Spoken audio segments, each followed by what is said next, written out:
On this week's episode, the strange goings on with Doctor Strange 2. The strange goings on with Doctor Strange 2. We travel to the lost mines of Vandiver, and we look back upon movie history. All this and more as we once again delve into the pop culture cosmos. And we're back with another episode of the Pop Culture Cosmos. It's Gerald Glassford coming right back at you here from Pop Culture Cosmos, Inside Sports Fantasy Football, the Lakers Fast Break, and Game Source. We truly appreciate you listening and watching all of our great programs. But it wouldn't be a Pop Culture Cosmos without my good friends. On this occasion, it's Josh, it's the man who is something for Pop Culture Cosmos. You got to check out what he's doing today at popculturecosmos.com. He's also at, got to listen to his great show, Topicocalypse, and of course, his hit book, Congratulations, You Suck. It is who is something. It is Josh Peterson. What's up, man? I am sometimes cool, all right? Not all the time, but sometimes cool. It is Josh who is sometimes cool indeed. Also with us today on a great episode is my good friend as well. You gotta check out what he's doing at Go Brothers Gaming on Facebook and all that good stuff right there. You go ahead and listen to everything that he's doing when he comes on the show, but also check out all this great stuff at Go Brothers Gaming on Facebook when they're doing as far as video games between he and his brother and so much more. It is Octavio Gomez. And Octavio, thanks for jumping on with us today. No, thanks for having me yet again. I just feel like I'm along for the ride pretty often. Oh, no problem. That's great to have you here. You're part of the PCC team, my friend. It's just great to have you aboard. And the reason why, of course, you're going to be here is because later on in the program, not only going to tell us about some of the great things going on with video games that are helping you get through this quarantine period, but also as well, you and I, along with Robert Gibson and Roger Hamilton, will be traveling to the mines of Vandiver, part of our first foray into the world of Dungeons and Dragons. So we're going to give you a little bit of clip of that coming up here later in the episode. Also as well, it's a year ago. Can you believe it? A year has gone by since Avengers Endgame stormed into theaters and broke all the records out there for cinema movie box office history. So we're going to go ahead and play a little bit of our thoughts on the movie itself from one of our most popular shows ever, the Avengers Endgame spoiler cast. So if you want to go ahead and check that out, it's available right now on the Pop Culture Cosmos channel in its entirety, and we'll go ahead and just share some thoughts on that later on in the program as well.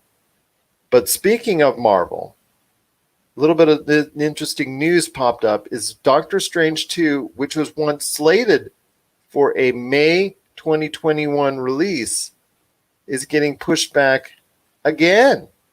It was pushed back in a reshuffling due to the coronavirus from Disney from May to November, and it bumped Thor, Love and Thunder to February. Now it looks like it's being bumped back even further to March, late March in 2022, and actually Thor, Love and Thunder is being moved up to the 11th of February in 2022. So this is something that is very strange indeed, why it keeps getting pushed back. So I want to hear your thoughts. First off, Josh, why is Doctor Strange 2 being pushed back even farther this time around? Part of me wonders if it has anything to do with the Scarlet Witch show falling behind, because I know coronavirus put a hold on that one for a while, and I'm wondering if, because those two properties are tied so closely together, if there's something going on with the show, because that has not been given a solid release date yet since it was postponed. So I'm curious if it has something to do with that, or maybe it's something on Sam Raimi's schedule. It's weird to me that it's not, that they're pushing. I mean, they're not really pushing it back a lot. It's just, maybe 4 or 5 months, but it is weird to me that we haven't heard anything about the show that is allegedly supposed to lead into this new Doctor Strange film. So Yeah, I'm curious what's going on behind the scenes. I don't think Marvel has all their ducks in a row right now because everything's so unstable and unpredictable. As for the Spider-Man threequel, that is now taking that spot. Is it's I'm hoping that that's not going to down the quality of the film. I don't want to see something rushed out to theaters just to fill that original spot. But everything's so unstable and unpredictable right now that I doubt that this will be the last release date shift that we see from Marvel, possibly for even these films. I believe you're correct on that. I think it's going to be it's not going to be the last time that we're going to see a reshuffling of the deck for these Marvel films.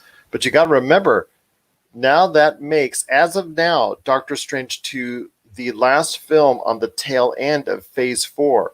So Phase 5 is supposed to be coming out right after that, which means if they hold true to their history, or at least their recent history, that means that there's going to be a release sometime in May. So you have Octavio here, a movie coming out in February, a movie coming out in March, and a movie coming out in most likely starting in Phase 5 in May, as of right now, because you don't want to go ahead and pass up on May, because May is traditionally one of the largest volume points for the movie box office there is during the course of the year. So what does this say when you have possibly in 2022 a loaded lineup, February, March, May, and possibly even another movie down later in the year, most likely for Marvel?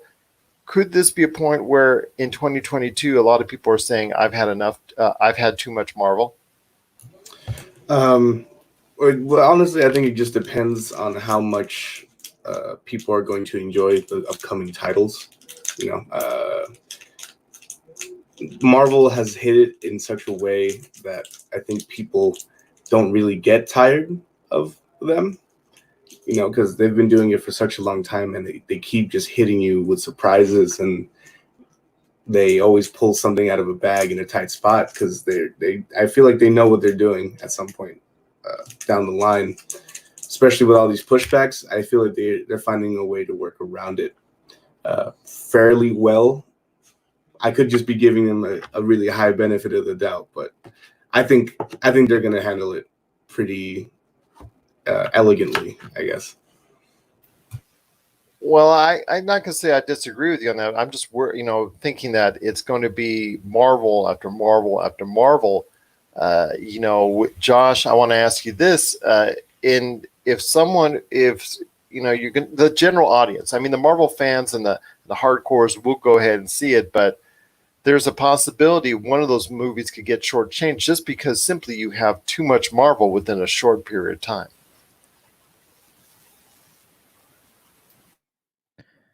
Yeah, and like I said, I don't think this is going to be the last time these release dates are shuffled around. But yeah, I can see having too much Marvel. I don't think that it's we're in any danger right now of that being a possibility, just because it's been so long since we've seen a new Marvel film in theaters. The coronavirus has kind of put a halt to a lot of things. So. But putting them too close together, I feel like is a big. There's a lot of potential for them stepping on their own feet in terms of their timeline. We had that big timeline debacle with what was it, Homecoming, that had the scene with the Vulture in it when he's unloading the boxes or whatever in the beginning of the film. So there's a lot of potential for that to happen. And I think that before they even solidify anything, they need to make sure the timelines in the films are right, because that if there's one thing that Marvel fans have not been forgiving on, it's those timelines not making any sense. So that's something they need to make sure that their writing is solid and all their dates are solid before they even worry about when they're releasing these things, because by shuffling them around, you are creating the potential for that to happen. And what Josh is referring to is when Sony released Spider-Man Homecoming and the Vulture was in the beginning of the movie with his crew taking things from the destruction from the first Avengers movie, which was, I think, Josh, am I wrong here? 7 years later, I think it was, entitled clearly in the movie, and it wasn't 7 years later in the timeline. Yeah, it was 7 years later, and then somebody called them out on that on Twitter, and then that created a whole thing. So they had to go back and re-look at everything and try to figure out how to match that all up again. And that was a big headache for them because their timeline really didn't fit 100% after that. So, Octavio, I'm going to ask you this. With the Marvel Cinematic Universe basically right now in a state of flux, because I agree with Josh. I don't think this will be the last time we see a reshuffling of the Marvel movies. And especially with no Comic-Con this year, they don't really have to have any type of official, concrete announcement setting for it. So I want to ask you this.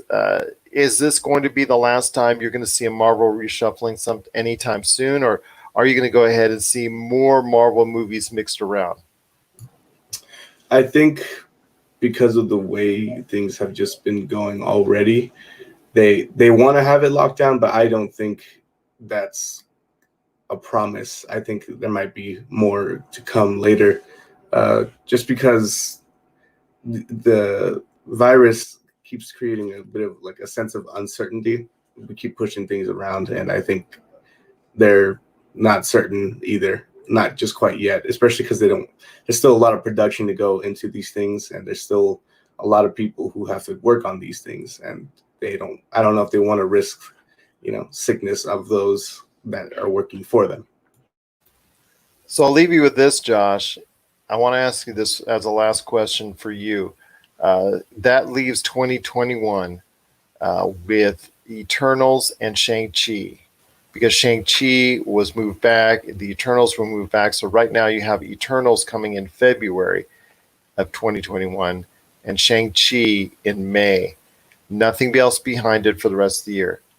Do you think that these two unproven properties, these new IPs to the movies per se, not obviously to the comic books, but to the movies, to the movie end of it per se, do you think these two new IPs for Marvel and the Marvel Cinematic Universe are good enough to satisfy Marvel fans for an entire year?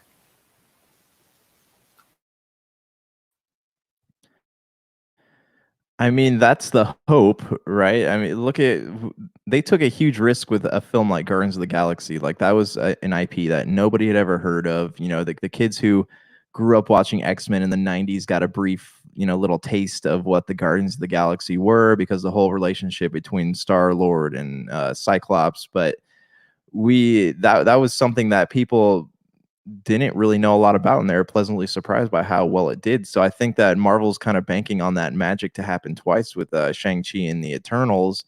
And looking at the star power behind the Eternals, I think they're kind of leaning heavily on that as well. Is it enough to hold people over? I think it will be. I don't think that either of those films ends up tanking, I don't think people are going to be like, oh, gross, I'm done with Marvel. I don't think that that's a possibility, but I think they're really kind of hoping that it is going to be another Guardians of the Galaxy. And Octavio, I'll leave this with you, my friend, before we head on to the break. Do you think either of those two properties or both? Because like I was talking to Josh, they're unproven properties in the Marvel Cinematic Universe. So they're not as familiar to a general wide audience. They, to comic book, hardcores and whatnot. Those individuals are very familiar with these two properties, being Shang-Chi and the Eternals. So what do you think as far as next year holds for Marvel? Do you think that holds another great year of success? Because these two are very unproven properties to a large general audience. So what do you think Marvel has to do to make these a success, and do you think they can pull it off? Part of their thing is sort of making these not household names. They put it with like a cool freshness for those who are familiar with those properties, and they like to add a lot of awesome twists for those who don't generally know these heroes. And I think Shang-Chi is going to really prove itself. I'm personally very excited for it. The star is just very excited about the project. I think his passions may even shine through in the movie. And the Eternals, like Josh was saying, has a lot of star power. And I think a lot of the actors who are in it have been showing a lot of care for who they're going to be portraying, even though, as well, they're not household names. But 2021, I think, is going to kind of wrap it up nicely with those two. For the future, I can't say. I think I'm actually more excited for the newer titles rather than the reoccurring ones. Honestly, I don't know.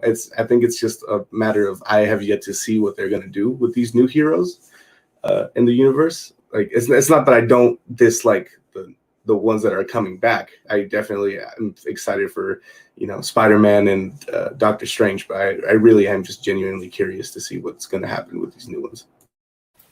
And I think a lot of fans of the Marvel Cinematic Universe are as well. So we'll leave it up to Marvel to go ahead and continue our faith in the Marvel Cinematic Universe as we have Black Widow coming out later this year in November. And then after that, as of right now, here's the deal. We've got the Eternals in February. We've got Shang-Chi in May.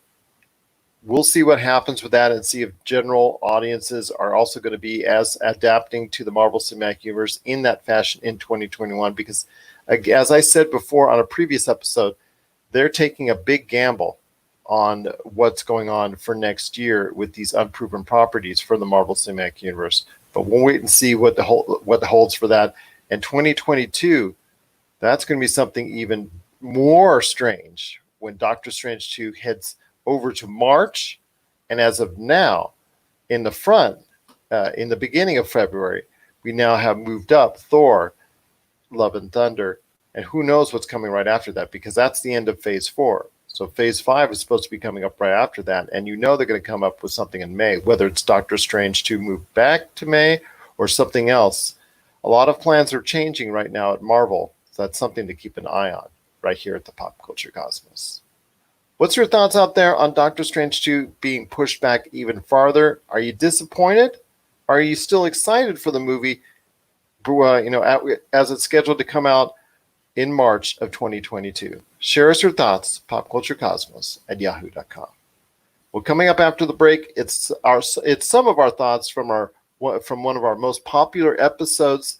As a year ago, we were talking Avengers Endgame, and a little bit of spoilers and a little bit of thoughts mixed in with it.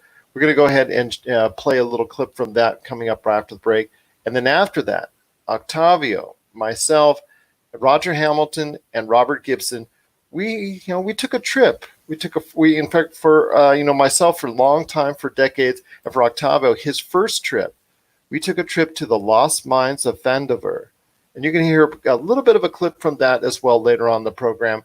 And afterwards, on the back end of the show, Josh and I are going to talk to Octavio about his thoughts on his first trip into the world of Dungeons and Dragons, some video games to talk about before we head on out that will help you get through the pandemic, and then some thoughts on Star Wars: The Clone Wars as well. This is the Pop Culture Cosmos. And we're back to close out the show. This is the Pop Culture Cosmos. Want to thank so much Octavio Gomez for being on the show today. Also as well, Robert Gibson and Roger Hamilton for their part in our trip for what was for me a long time, and for what was Octavio his first time back into the world of Dungeons and Dragons in the Lost Mines of Vandover. Stay tuned, because this week on the Game Source channel, we're going to go ahead and hopefully, if everything works out, go back into the Lost Mines of Vandover, because there's a lot of stuff we need to do in part 2. So I'm looking forward to that. So Octavio, you had your first round of Dungeons and Dragons. What were your thoughts? I really enjoyed just the interactiveness of just the whole world. There was a part at some point where, I don't know, one of our teammates was just performing in a tavern, and we were visiting a shrine at the same time, and he was having his own thing going on. And then just the possibility of anything happening, even if it's not a consequence of your choice. To begin with, the action started when I got shot just riding a buggy with you guys, and that was just fun to see how that plays out after a while. Josh, did you have any thoughts to ask Octavio? So give me the rundown. What was it like? What was the process like creating your character? Well, we had originally to create our own characters from scratch. Somewhere along the way, we just kind of went with a couple presets that were well rounded out for our campaign.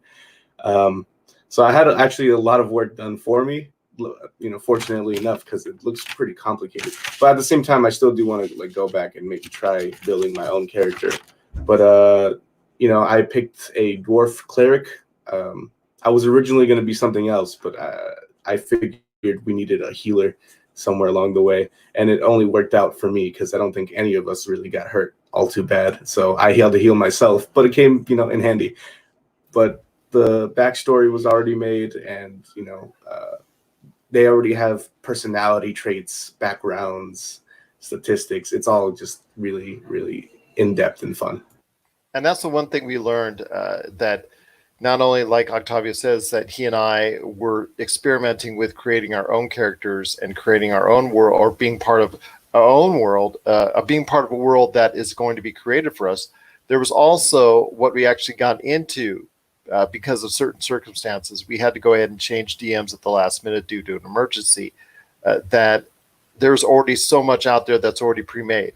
So on the fly, the person who stepped in as a DM had a preset adventure already, had preset characters that he could go ahead and give us, just so that in case that something happened, which it did, that was unfortunate, we were able to go ahead and still play a game that took hours, that was for hours and hours of enjoyment that lasted for us, that we're still eager to get back into. So that's the great thing about Dungeons and Dragons. Whether you create it from scratch or you need something really set on the fly that you can do in a hurry and get all together, you have that option for both.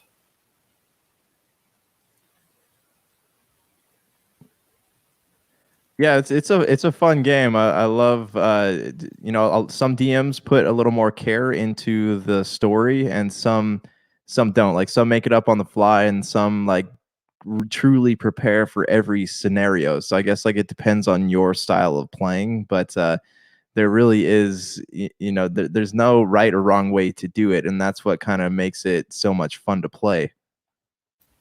Well, we're going to get you involved in a game coming up here in the near future. Definitely got to go ahead and do that and get that settled on a schedule that you can take care of us and get some more of the Pop Culture Cosmos crew, hopefully in the future as well. I know Octavio is now very interested in it. I'm glad to see it's been the kind of reception that he was hoping for. And he was very patient. Like I said, we were getting all this together at the last minute, but I truly appreciate his efforts into going ahead and becoming a part of this. So I'm looking forward to going into battle once again with him. Actually, we've got some stuff coming up as far as some spoils coming up in our way, hopefully sometime soon. So next time we go out and go back into the Lost Mines of Foundover, I'm hoping to go ahead and seek out some rewards, not only as far as the battles that we take care of and the experience that comes from it, but also the riches as well. And I know, Josh, like I said, there's going to be adventures coming up down the line for all of us. So looking forward to meeting the challenge as we go along in Dungeons & Dragons. Well, before we head on out, I know, Octavio, you wanted to go ahead and talk to us about some games that, that people can go ahead and play for the play through at this point in time. Or Dungeons & Dragons is a great way to go ahead and pass the time as well. But video games as well is also a great way to go ahead and pass the time. So I want to hear your thoughts, and Josh too, on games that you guys are playing that you highly recommend to get through this pandemic. Octavio, have you go first. Well, for nostalgic purposes, at the top of my list here, my top 10 for quarantines, I put Mario 64. I got an emulator on my computer, and I just went to town on Mario 64. I was playing nonstop for such a long time, and I didn't even mean to, but it just happened. Such a great game still. It still holds up. I think it's still a lot of fun, and just revisiting all those worlds and doing all those interesting little quests, sliding off of slides and getting frustrated. It's all just really, really good fun. And under that, I had Jet Set Radio Future. I don't know how much of a household name that is, back in the day, for me and my brother, we just had absolute, like, we went crazy over this game. The graphics are a little interesting. They're like almost comic-y. Sometimes it's like cell shaded a little bit, but at times not really. It's just overall a lot of fun. It's just a bunch of kids skating, having fun with a fantastic, fantastic soundtrack. Another thing that's been getting me through this quarantine with my cousins and my family, just all together, Rocket League. We have a lot of fun playing that. Just bouncing the ball. It's like soccer. We often play soccer, so it's just with cars, and we can do it digitally. So it's a fun, safe way to kind of do what we usually do, just in with social distancing. Oh, there you go. That's a great list so far. Josh, do you have any choices?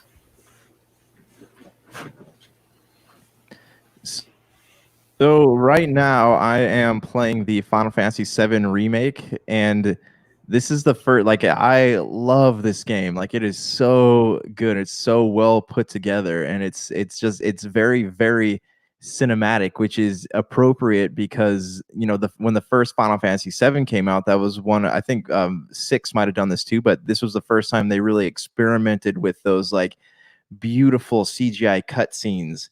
And so it feels very appropriate that they would make a game that feels this cinematic, be a Final Fantasy VII game, a Final Fantasy remake. So I've been playing that, and this is a game that I'm on chapter 6 right now, and I don't know how much is left of the game, but I am really enjoying my time with it. I'm also playing God of War, the fourth one, and that one's been fun to go back to. I forgot that there was a game plus mode on there, so I've been kind of going through leveling up more of my equipment and playing the story again. Like it's a beautiful game all around.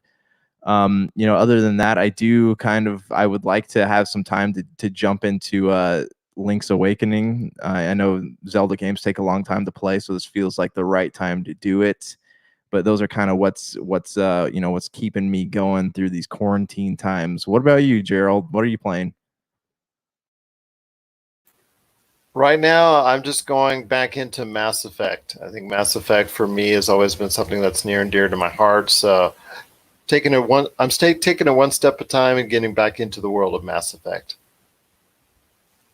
So, yeah, that's an experience in and of itself. Between that, Mass Effect 2, Mass Effect 3 for the most part, until the cheesy do-it-yourself ending. That's not so much do-it-yourself.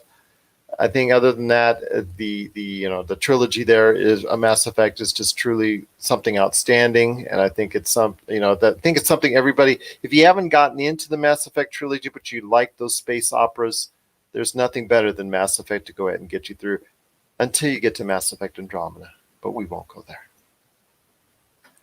But before we head on out, I wanted to go ahead and talk a little bit about Star Wars: The Clone Wars. That's right now on Disney Plus. A lot of people are really getting a lot enthused by it because they're also the fact that it came back for a final season, obviously to help promote the Disney Plus brand, but the fact that it's actually a great season that's wrapping up this entire series. So, Octavio, I want to hear your thoughts. Their latest episode is really garnering acclaim, and it's being considered right now as one of the best episodes in the series all time. Your thoughts on how Star Wars: The Clone Wars is wrapping up its series? Well, as a longtime viewer, because I was just a little one watching from the beginning, and I loved it all the way through. It's just amazing to see them come back with such a good season. Some of the best action sequences that they've had in the entire show, definitely. And just really, like, it's funny because you can't even realize how good the animation has improved until you compare it to the old ones, like side by side almost. But it has improved so much, and it's such a beautiful, beautiful work that they've put into the new season. And the way it's wrapping up it's chilling. It's so good, and what they're doing to the backstory and kind of intertwining it with the movies at this point, it's just all very well done on their part. Josh, any thoughts on Star Wars: The Clone Wars before we head on out? It's a show that I've always wanted to invest in, and I did watch the original movie, but I just have not had time to sit down and watch the rest of it. And everyone keeps telling me I need to, and I feel dumb for not doing it, but I will. One day I will watch all of the Clone Wars, all of the clones. Well, hopefully you will, because from all reports and from a lot of critics out there, that the series is wrapping up in probably its best form yet, which is rare for a television series to wrap up with its best episodes leading into the finale. And that's something you don't see very much of out there when it comes to series. People are usually let down, disappointed, what have you.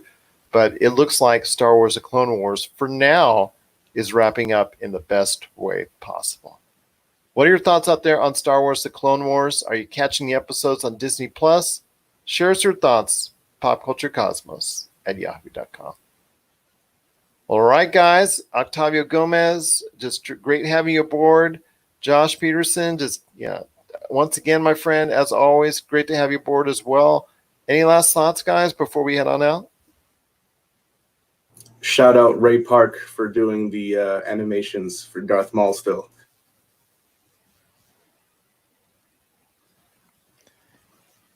Also, if you are a gamer, I was unaware of this until recently, but most games, except for the publisher, the ones that come straight from the publishers, are $10 cheaper at Walmart. So if you're in the market, that would be a good place to go.